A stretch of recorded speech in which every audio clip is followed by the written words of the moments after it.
Joe. Blackula. Stay focused. Stay focused. Stay focused. Stay focused. Stay focused. And I'm your host, Dennis Snipe.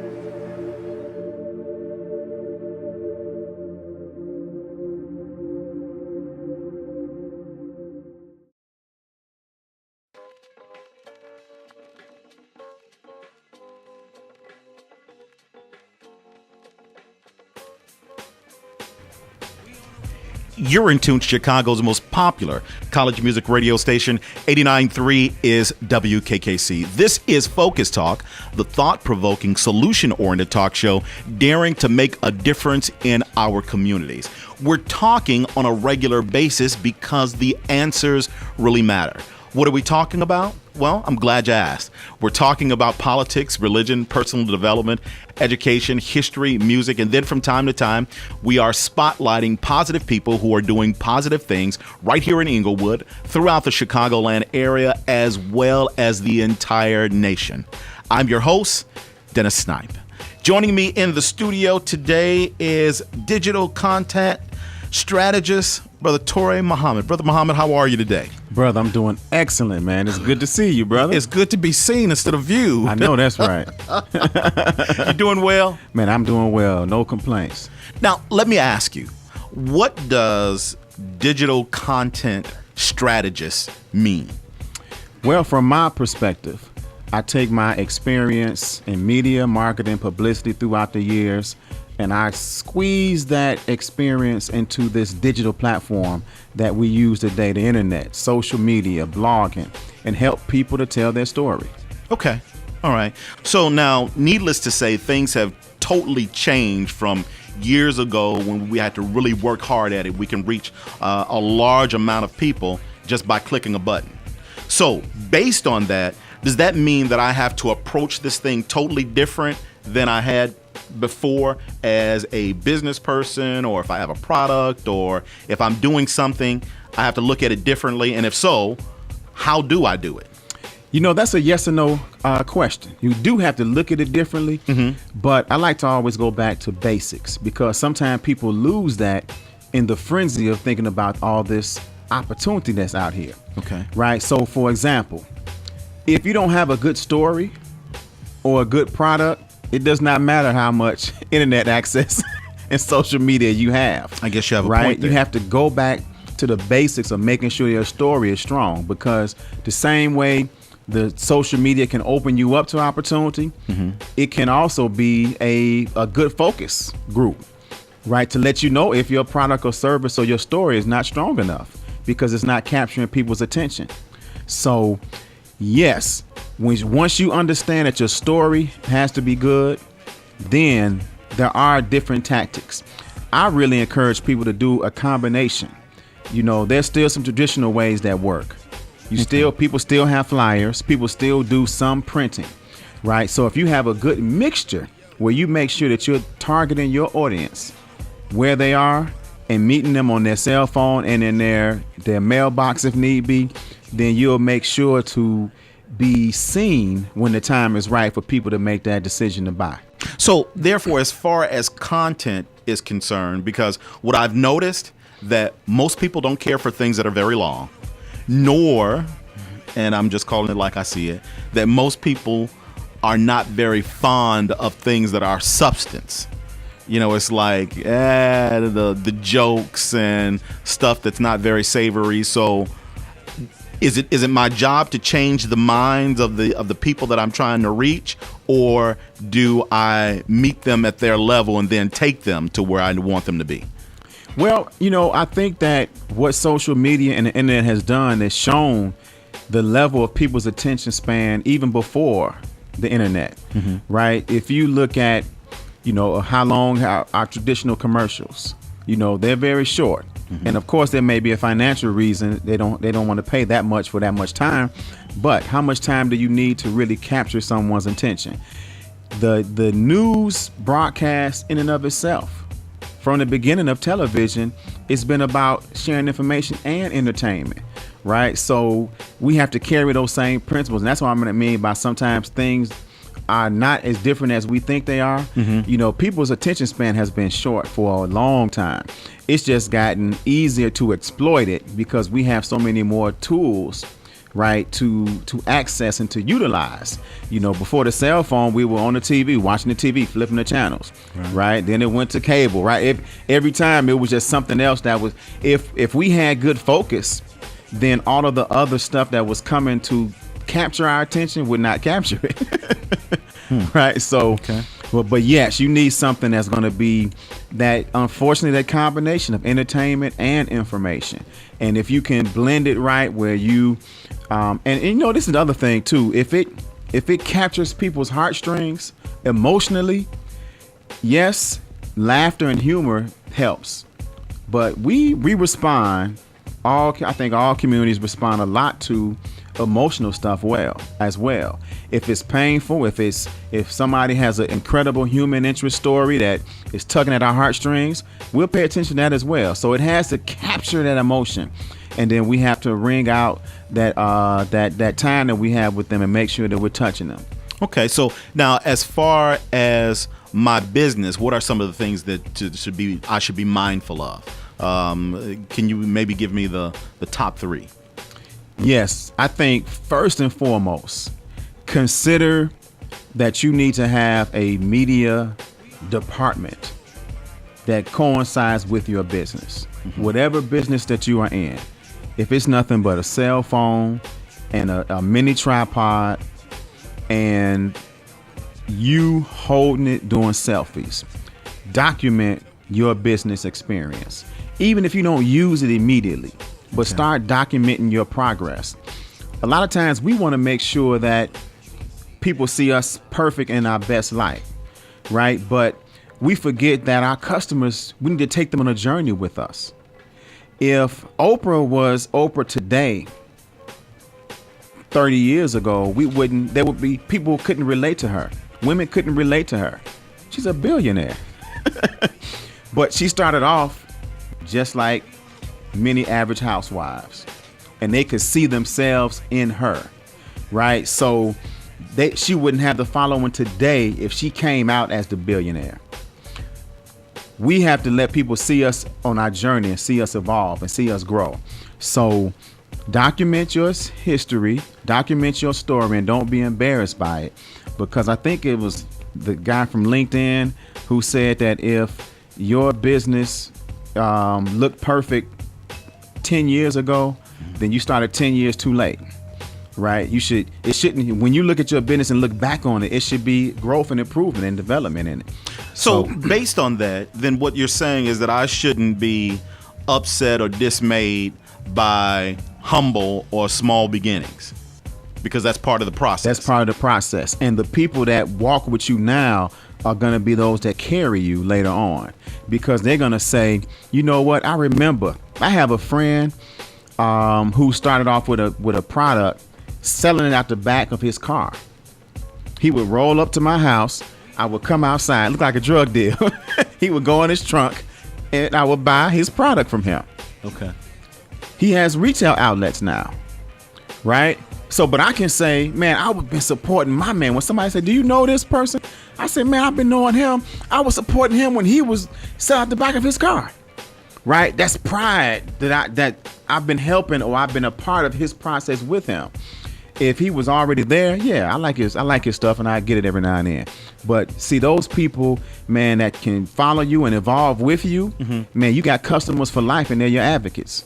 Toure, that is incredibly encouraging, because a lot of people, they start off in business and they want it the way that they picture it in their minds immediately, and then become frustrated when it doesn't get there quickly. And it's like, it's taking too long. I don't want to do this. I put too much money into it. I'm not getting anything back on my return. Whoa. But okay. All right. Well, that's a good thing. I'll say, so now in the meantime, when you start off at the bottom to get to the top, what do you do in the meantime? Well, along with making sure you documenting your own story, then you want to make sure, of course, that you are working to make your product the very best, right? You have to take pride in your product, and you have to make sure that you love the people that you're trying to serve. Your consumer that should be your family. They should be, and you should serve them with integrity and dignity. So if great product, you're documenting and putting it on social media and on the blog, on your website, and you're treating your customer right, that's a recipe for success right there. And if you forego any of those three things, it's going to be hard to stay in business. And that's what happens with most people. They're not in it for the long run, and they may not have the passion for one of those three things. Mm-hmm. And it comes back to bite them. Too often I've heard a business owner say, man, I don't have time to post on my social media pages about my business. I'm too busy running my business. I don't have time to write a blog or anything about my business. I don't have time to do these things that will expose me on social media about my business. And they turn to me and say, Toure, I need some help marketing my business. Well, you just did three things right. You just said three things right there that you need to be doing that you refuse to do.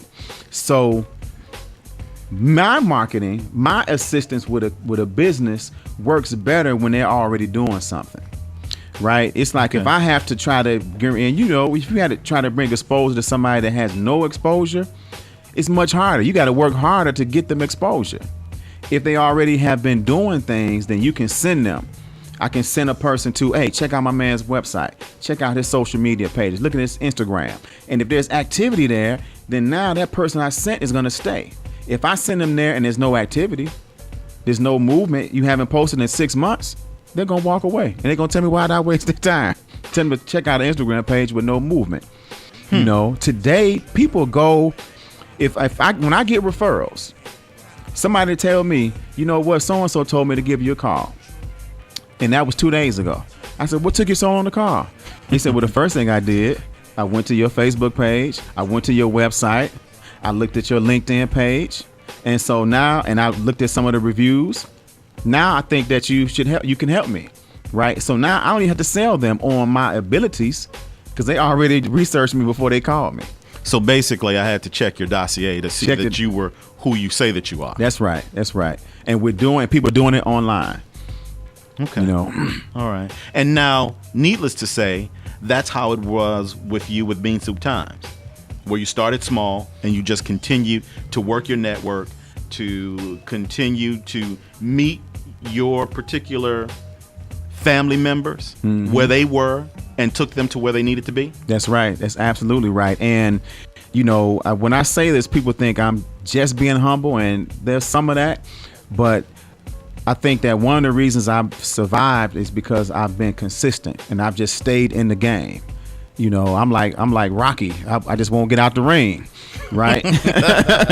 So, but then also, along with that longevity, I see where I want to go, right? I want Bean Soup Times and Black Chicago East to be one of the top 25 recognized websites for Black people.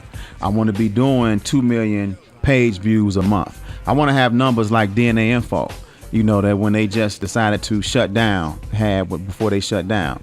That's what my goals are. So, I feel like I'm just getting started, and I appreciate the support I've gotten, and I'm looking forward to the future. Okay. Now, really quickly, before we take a pause and then we come back, give me some information about Bean Soup Times. What is it? It's a digital news outlet where we share news and information, whether it be breaking news about health, politics, technology, community. We try to share things that are relevant to our community and that will help. There's an entertainment value in there. We do arts and entertainment, but then our core things we're trying to do is educate and empower. Okay. All right. Chicago Eats. Black Chicago Eats is a celebration of Black people's contribution to Chicago's culinary art scene. So we have a directory listing many Black-owned restaurants, over 200 listed there. And then we also do some content around exposing the chefs, the restaurants, letting people know, I just did a post about some incredible egg rolls, just stuff that people may not know that's out there that black people are doing. I mean, it's actually 2 companies that their specialty is egg rolls. And they made nothing but egg rolls? Nothing but egg rolls. That's their primary thing. Maybe fries or whatever. One young lady lived in Korea for a few years. So, China. So she went to China and came back with 20 different recipes. Now, these recipes are not what they do in China, but it's just now that she was in the environment where they are making them from scratch, homegrown, she flipped it with a lot of black flavor and swagger. And this is a black woman? Black woman. Wow. Okay. All right. So I would imagine that along with the work that you're doing as far as networking, getting out and seeing the diversity of your particular craft and other people who may be doing the same thing, and see how you can add that to what you're doing can work as well. That's right. You have to take the best of what's out there and extract it and utilize it for your purposes. Sometimes innovation can be an Achilles heel. Everybody wants to do something different, but sometimes you can just do what works. The key is the difference is in execution. It's not necessarily in what the product is. Sometimes it's who can deliver it. There are some companies, they deliver a solid, simple product, but they do it consistently every single time. While somebody else may have a great product, but it's great when I get it on Monday, and then on Wednesday, it's horrible. So you have to be consistent. Okay. All right. And if your product does not have that consistency, to basically venture out and see what you can do in order to improve it. You have to, or you'll be saying what some people say when they don't find the support and success that they need or that they're seeking. Oh, black people just don't support. No, maybe your product wasn't that good. Okay. Or maybe you didn't reach them in an effective way. But yeah, we have to consistently. And I think I plateaued for a minute, and I'm being revived over these past couple of years to really reinvent what I'm doing, because we get complacent and we get to a certain level and we say, yeah, we okay. But no, there's always new people coming into the market, new competition. I was doing very well until Facebook came along, 6 years ago. Mm-hmm. And that I felt the effects of that. As social media grows, people are using local businesses a lot less. Look at some of these clothing retail outlets. It's hard for them to sell now because people just go online and go to Amazon or go wherever and have it shipped to them. So, the competition is coming from cyberspace. So we have to be in those spaces and fight for our space, just like if it was a brick and mortar space. Okay. All right. Well, now we're going to take a break. And on the other side of the break, we're going to come back and talk about that a little more, about social media. Is it a blessing or is it a curse, depending on what side of the spectrum that you're on?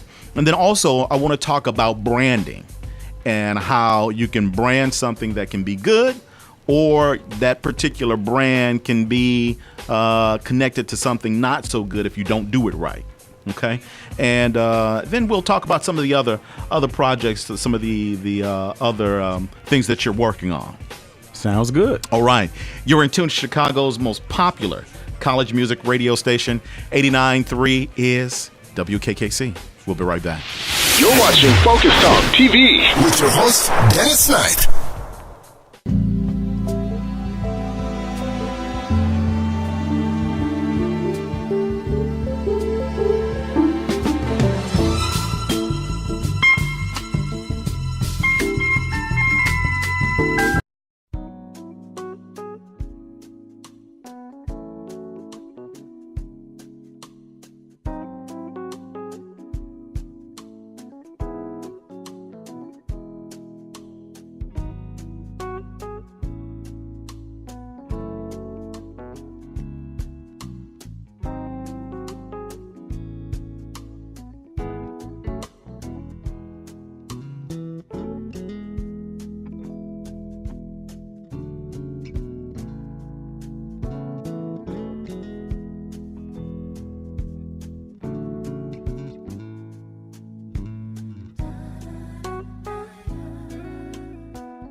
You're watching FocusTalk TV with your host, Dennis Snipe.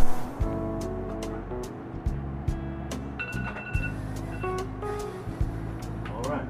That wasn't bad at all. How did we do? Good, I hope. That was my goal, to do good. Yes, ma'am. I think we did very well.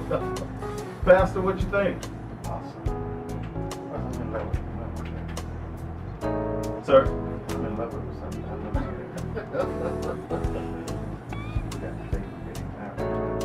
I did not.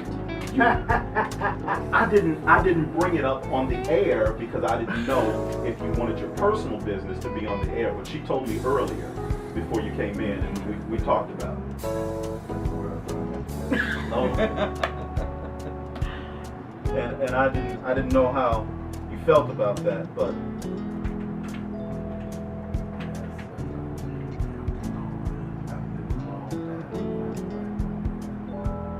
all right.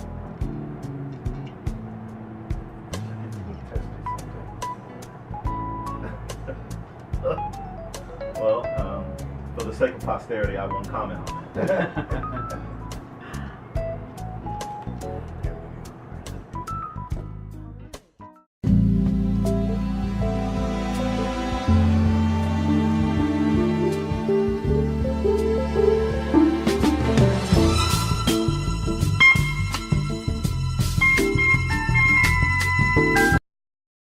Hi, this is Dennis Snipe, host of the thought-provoking, solution-oriented talk show, daring to make a difference in our communities, entitled Focus Talk. And I'm looking for you to be the next featured guest on Focus Talk. If you're an entrepreneur, an author, community-based organization, artist, or if you're simply daring to make a difference in your community, I need to hear from you. Here's what I need you to do. Send an email to dennis@dennissnipe.com with your name, brief description of what you do, contact number, and why you should be a guest on Focus Talk. I look forward to hearing from you soon. In the meantime, please continue to stay focused.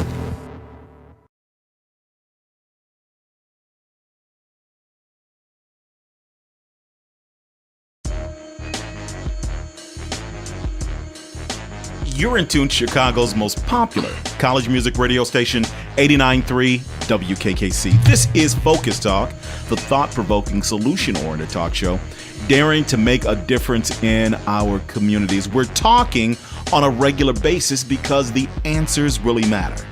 What are we talking about? Well, we're talking about politics, religion, personal development, education, history, music, and then from time to time, we are spotlighting positive people who are doing positive things right here in the city of Chicago, throughout the Chicagoland area, as well as the continental United States. I'm your host, Dennis Snipe. Joining me in the studio today is the CEO of Street Bullies, Mr. Brad Kelley. Brad, how are you, sir? I'm great, and yourself? All right. Good to have you in the studio. Great and to be here. Yeah, and I feel like I've been here before. Yeah. And to share a little bit about who you are and what you do. Well, they say I'm a promoter, but I say I'm more of a businessman than a promoter. I promote events. I promote artists. I promote products. I won't even say what's in my bio because there's other things that go with that, but it's Okay. a little too raunchy for the radio. No, I'm just playing. Now, how long have you been doing that? Or better yet, how did you get started? Well, I got started throwing parties. I wasn't exactly the best at them at the time, but we were persistent, we kept going.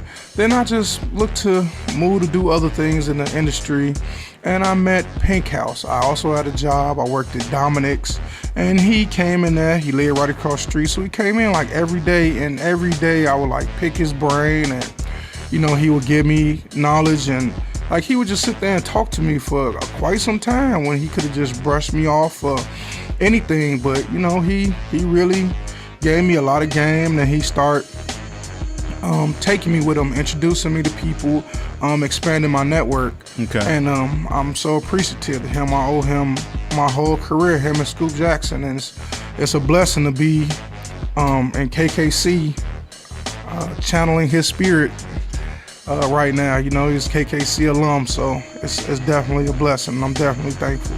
Yeah, most of us, we owe a lot to Pink because he was the guy that was on the air at the time that all of us were in class. A lot of us who came through the broadcasting program here at Kennedy King College, we would stand on the outside of the glass and look at Pink doing his thing. And make no mistake, he opened the doors for a lot, and I mean a lot, of Chicago artists.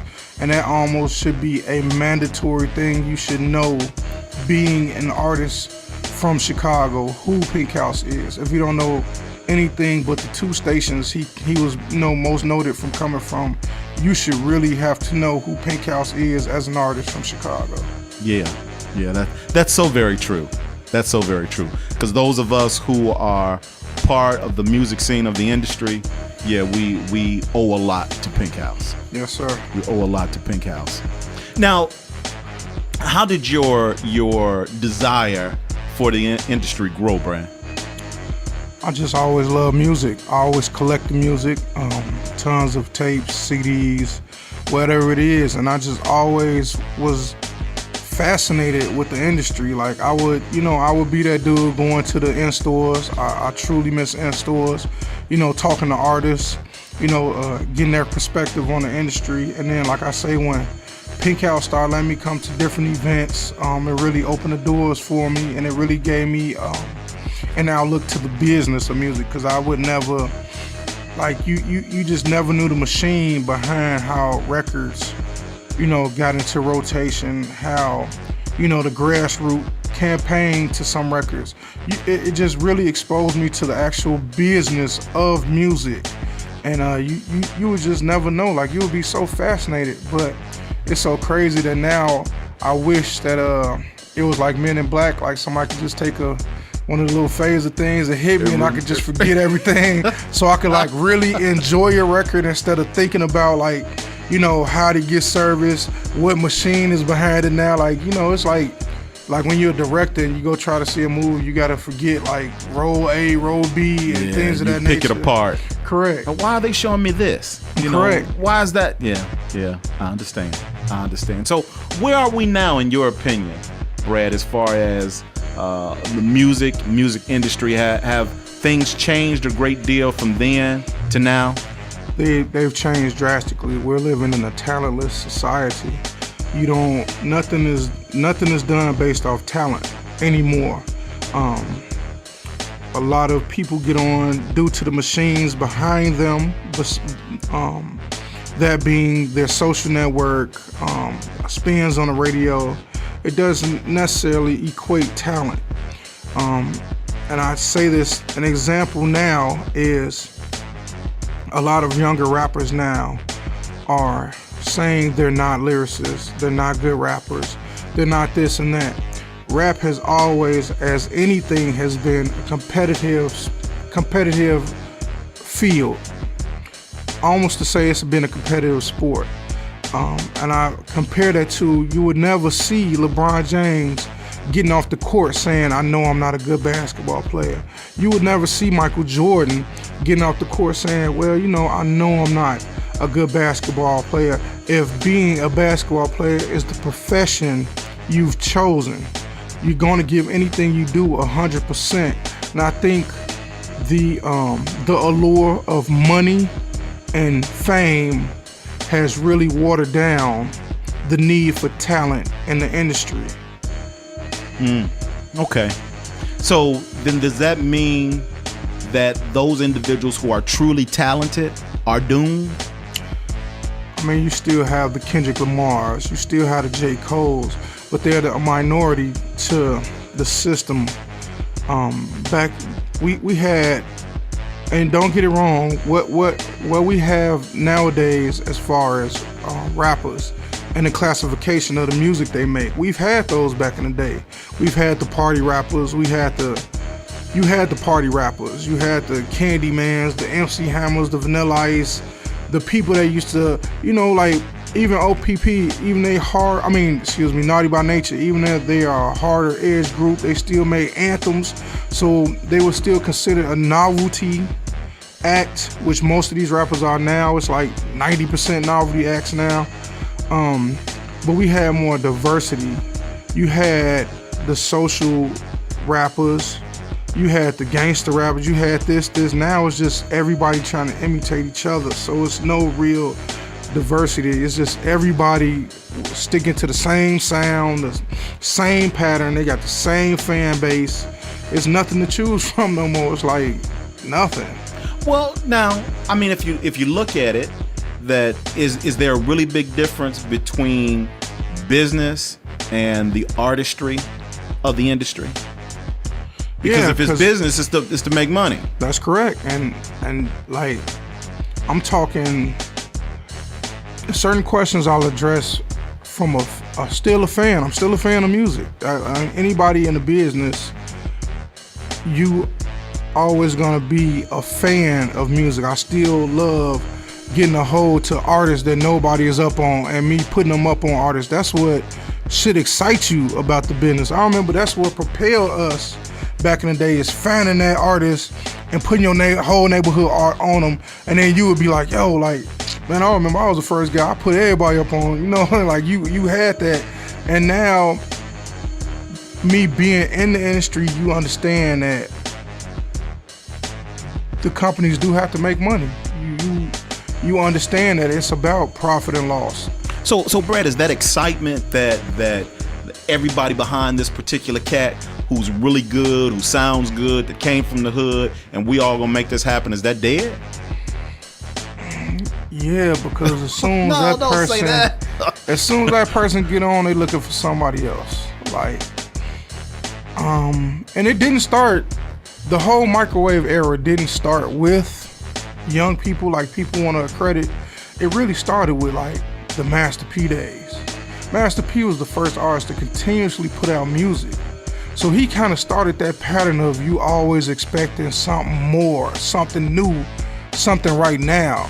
I think he really stopped that whole thing of artists. When artists used to drop a CD, they would like wait maybe a year or two to drop their next CD. It'd be maybe a 2-year break. I think he really made artists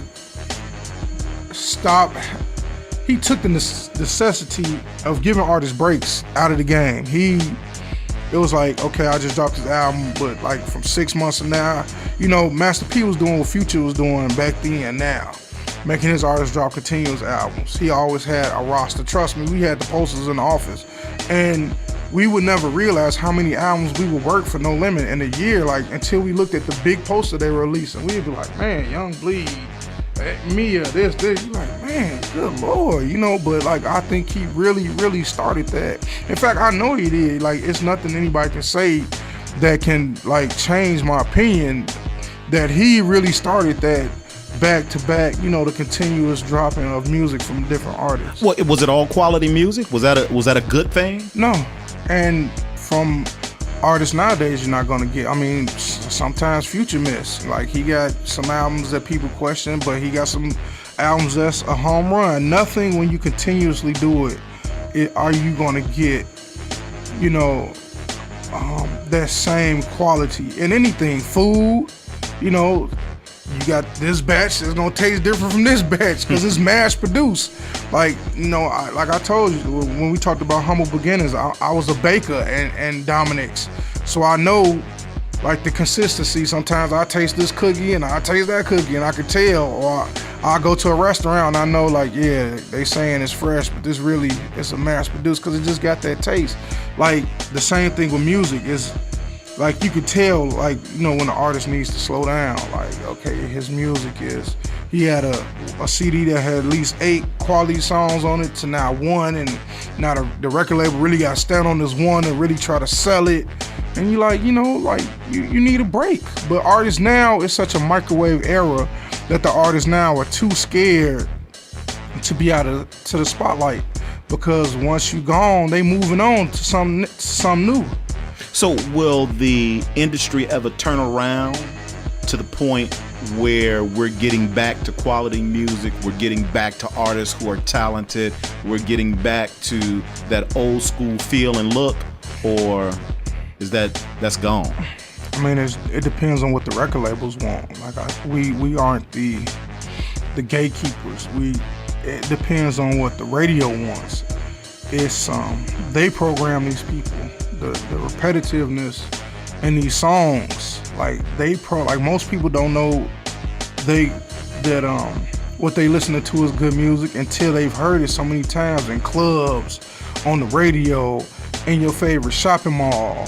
It's the repetitiveness that sells them. If they want the masses to be educated, they can push educated rap. I mean, not preachy, but like, more content-driven music, and that's what they'll go with. Like, it's about, it's about profitability. Right now, right now this music is quick.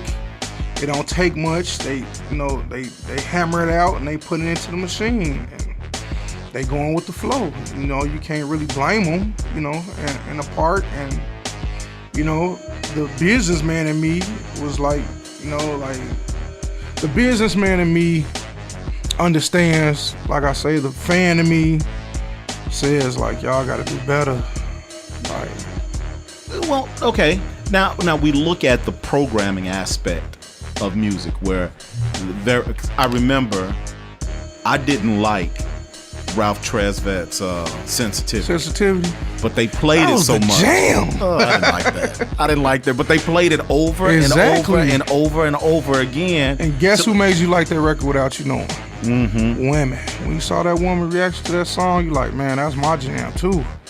Hey, women play a bigger role in a lot of things that people know they don't really get credit for. Like, women in all your test markets and everything have been the total driving force to music. Because men are bootleg, women will go out there and support their artists. Men, we not really coming to no R&B concert unless our girl want to come to. Because even if we like the song, we not coming with the guys. You know what I'm saying? Like, so women I guess you're right. Women they play a big part in the whole aspect of music. Like, way bigger than people get them credit for. I mean, they know on the low, you know, like women, like most people only like something like the DJs. Like you play a record in the song, not because the guys like it, but because the women get up and dance to it. That's what you playing. Like that's what you looking for. And most guys, like I know I was the Saturday night promoter at Adriana's, and there was a ton of songs I didn't like. But I saw how women snap and women get up, oh hey girl, man, that's my song. They jump in, that's gonna promote men to buy more drinks. You know, it's just, it all works hand in hand. But women are the true key to a lot of that. So then we play to the women what they like, regardless if we like it or not. And we basically follow the lead of the women folk. You really are. Most people won't admit it, but you really are. Like, everything in music a lot of it is about sexuality. Like, everything. From marketing to everything. It don't matter. Like, music is a business. I talked to somebody at Def Jam one time. And, like, this is back before I really had a concept of, like, the music business. But he was breaking it down to me. He said, man, you know what? People love LL Cool J. Of course, my first reaction is women. He was like, man, because the women want them and the men do too. And I'm like, what? That's like a real bold statement. But it's like, he say, man, they might want him, you know, whatever, but then they want to be him too. He like, you know, you selling that persona. You selling, an artist is selling not only his music, but his lifestyle. You fall in love with their lifestyle too. Like that's why social media is so important now. You want to see what they wearing, dressing, the restaurants they going to, how they moving, what cars they in, what new belt they got. They sell their lifestyle as well. That's why you buy into it. That's why rappers are doing these clothing commercials. That's why they can sell you clothing commercials. That's why the ugliest stuff people are buying, because you programmed to like that stuff. Like, them Gucci belts them Gucci shoes, belts and all that, they don't be quality. They look like something that come out the wig shop. But Quavo... Not the wig shop. Quavo got it on, so now it's a hit. Like, everybody want it now. You programmed to like that stuff. So, Brad, how do we unprogram the people or reprogram them? Do they want them unprogrammed? Because Chicago has been a program market forever. Ever since I had meetings at Tommy Boy. Man, when Twista and Naughty by Nature was beefing, man, Brian Stevens from Tommy Boy was telling me like, yo, how do we stop this? Like, Chicago is such an important market. But he said Chicago has been such an important market for us. But every label's told me that, because Chicago will buy anything. We such a consumer market. Like, we'll, man, you gotta figure. United Center. What's the guy from Pink Floyd? He played there one day. Kendrick Lamar had 2 shows. J. Cole had 2 shows, all in 1 week. That's in the upwards of 80,000 people in the United Center in 1 week. That's a very large consumer base, and that shows you how much money is in the Chicago marketplace. 1 week. You know how many festivals come here? Brad, let's take a pause for the calls, and we're gonna come back on the other side of the break and talk a little bit more about the, I guess you can say, the ups and the downs of the music industry. I got you. You're in tune to Chicago's most popular college music radio station, 89.3 WKKC. You're watching FocusTalk TV With your host, Dennis Snipe.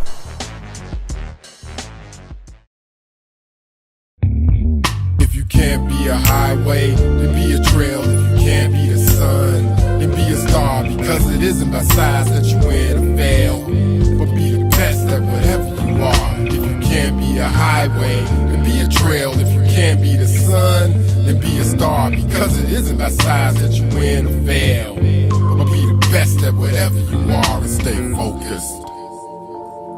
Stay focused. Stay focused. Stay focused. Joe. Blackula.